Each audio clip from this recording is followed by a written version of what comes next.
ছাত্ৰ ছাত্ৰীসকল ক্লাছ 9ৰ অনুপৰমাণুৰ পৰা পেজ নম্বৰ 39ৰ পৰা কিছু প্ৰশ্নাৱলীৰ উত্তৰ কৰি দিবলৈ চেষ্টা কৰিছোঁ অৰ্থাৎ কৰি দিছোঁ তোমালোকে চাই ল'বা 1 নম্বৰটো দিলোঁ 2 নম্বৰ তাৰপিছত 3 নম্বৰ কিটাও দিয়া হ'ল 3 নম্বৰটোত এইটো H2S ত একেবাৰে কিমান পাম আমি 3টা আৰু 2 নম্বৰটোত কিমান পাইছোঁ 5টা পাইছোঁ তাৰপিছত ছাত্ৰ ছাত্ৰীসকলক question number 7 পৰা question number 7 পৰা প্ৰশ্নাৱলী 7 পৰা এই কেইটাৰ উত্তৰ কৰি দিছোঁ মই বুজাই দিছোঁ ছাত্ৰ ছাত্ৰীসকল তোমালোকে মনোযোগেৰে চাই ল'বা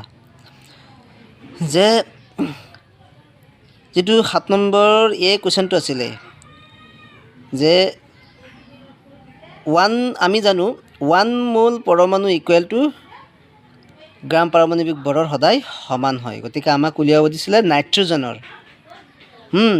পুনৰ কৈছোঁ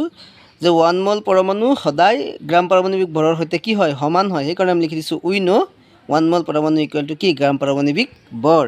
এটা প্ৰশ্নত দিছিলে 1 মোল এনৰ মানে 1 মোল নাইট্ৰজেনৰ কাৰণে গণনা কৰিব লাগে হেতু কাৰণে আমি লিখিছোঁ 1 মোল নাইট্ৰজেনৰ পৰমাণু সদায় নাইট্ৰজেনৰ গ্ৰাম পাৰমাণৱিক ভৰৰ সৈতে কি হ'বগৈ সমান হ'ব গতিকে হেমতে আমি নাইট্ৰজেনৰ পাৰমাণৱিক ভৰ লিখি দিম আমি জানো নাইট্ৰজেনৰ পাৰমাণৱিক ভৰ কিমান 14 গ্ৰাম হ'ব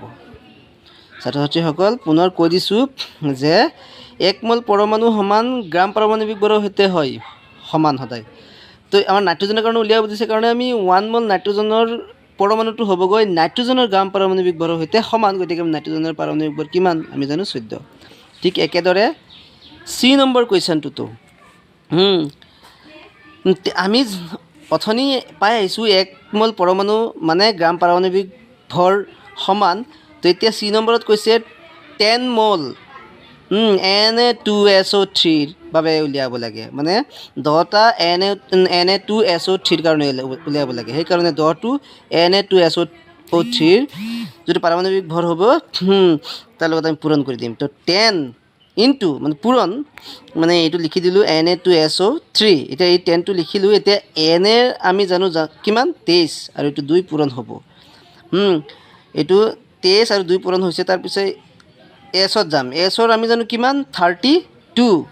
NaS নিশ্চয় কি তোমালোকে গম পোৱা এইবিলাকৰ নাম কি তোমালোকে নিশ্চয় জানা মই আগৰ ক্লাছত দিছোঁ অলৰেডি এতিয়া এছৰ কাৰণে 32 আৰু প্লাছ অ'ত যাব যেতিয়া অ'ৰ কাৰণে কিমান 16 আৰু এইটো 3 পূৰণ হ'ব মানে এইবিলাক Na আৰু সোডিয়াম সালফাৰ অক্সিজেন সিহঁতৰ কাৰণে তো পাৰমাণৱিক ভৰ কিমান Na ৰ 23 আৰু S ৰ 32 আৰু O ৰ কিমান 16 গতিকে 2 পূৰণ 23 মানে 46 আৰু এইটো 32 16 পূৰণ 3 মানে 48 এই তিনিওটা যোগ কৰিলে 126 হ'ব আৰু এই 10টো পূৰণ কৰিলে কিমান হ'বগৈ 10টো পূৰণ কৰিলে হ'বগৈ 1260 ধন্যবাদ